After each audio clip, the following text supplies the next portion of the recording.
Hi friends, എന്തൊക്കെയാണ് വിശേഷം? എല്ലാവരും സുഖമായിട്ടിരിക്കുകയാണ്. ഞാനിന്ന് ഉണ്ടാക്കാൻ പോകുന്ന ഒരു പൊട്ടാറ്റോ മെഴുക്കുവരട്ടിയാണ് കേട്ടോ. ഈ പൊട്ടാറ്റോ മെഴുക്കുവരട്ടി ഭയങ്കര ഈസി ആയിട്ടുള്ള ടേസ്റ്റിയുള്ള റെസിപ്പിയാണ്. അപ്പോൾ നമുക്ക് വേണ്ടത് കുറച്ച് പൊട്ടാറ്റോ, പിന്നെ കുറച്ച് തേങ്ങാക്കൊത്ത്, പിന്നെ 1-2 പച്ചമുളക് അത് എരിവിനനുസരിച്ച് എടുക്കാം. പിന്നെ വേണ്ടത് ശകലം മഞ്ഞൾപ്പൊടി, പിന്നെ ഉപ്പ്, ഓയിൽ. വേറെ അലങ്കാരപ്പണികളൊന്നും തന്നെ ഇല്ല. നമ്മൾ ഇത്രയും സാധനം ഇട്ടിട്ട് നമ്മളൊന്ന് കൈ കൊണ്ട് ഒന്ന് തിരുമ്പിക്കൂട്ടി എടുക്കണം കേട്ടോ. ഒന്ന് മാരിനേറ്റ് ചെയ്യണം. ഈ എല്ലാ ഓയിലും ടെർമറിക് പൗഡറും എല്ലാം കൂടെ ഇട്ടിട്ട് ഒന്ന് മാരിനേറ്റ് ചെയ്തെടുക്കണം. അടുപ്പ് ഗ്യാസ് ഓൺ ചെയ്യാതെ തന്നെയായിട്ട് നമ്മൾ പാനിലിട്ട് മാരിനേറ്റ് ചെയ്യുന്നത്. അതിനുശേഷം നമ്മൾ ഗ്യാസ് ഓൺ ചെയ്യുക. എന്നിട്ട് ഇത് അടുപ്പിനകത്ത് വച്ചിട്ട് നല്ല ഫ്ലെയിമിൽ മാക്സിമം ഫ്ലെയിമിൽ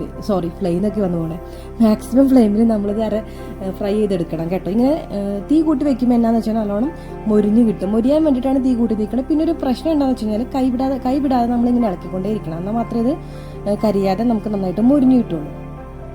കുട്ടികൾക്കൊക്കെ കൊടുക്കാൻ പറ്റുള്ള ഈസി ആയിട്ട് റെസിപ്പിയാണ് കേട്ടോ. കുട്ടികൾക്കൊക്കെ ഒരുപാട് ഇഷ്ടമാവും. കാരണം ഇച്ചിരി എരിവൊക്കെ കുറച്ച് ഉണ്ടാക്കി കഴിഞ്ഞാൽ കുട്ടികൾക്ക് സ്കൂളിൽ കൊടുത്തു വിടാനൊക്കെ ആയിട്ട് നല്ലതായിരിക്കും ഈ റെസിപ്പി. ഇതാ ഏകദേശം നമ്മൾ റെഡി ആയിട്ടുണ്ട്, മൊരിഞ്ഞ് വന്നിട്ടുണ്ട്. സൂപ്പറാണ്. എല്ലാവരും ട്രൈ ചെയ്ത് നോക്കണം. Thank you, bye. ഈ ചാനൽ ആദ്യമായിട്ട് കാണുന്നവരാണെങ്കിൽ ലൈക്ക് ചെയ്യണം, സബ്സ്ക്രൈബ് ചെയ്യണം.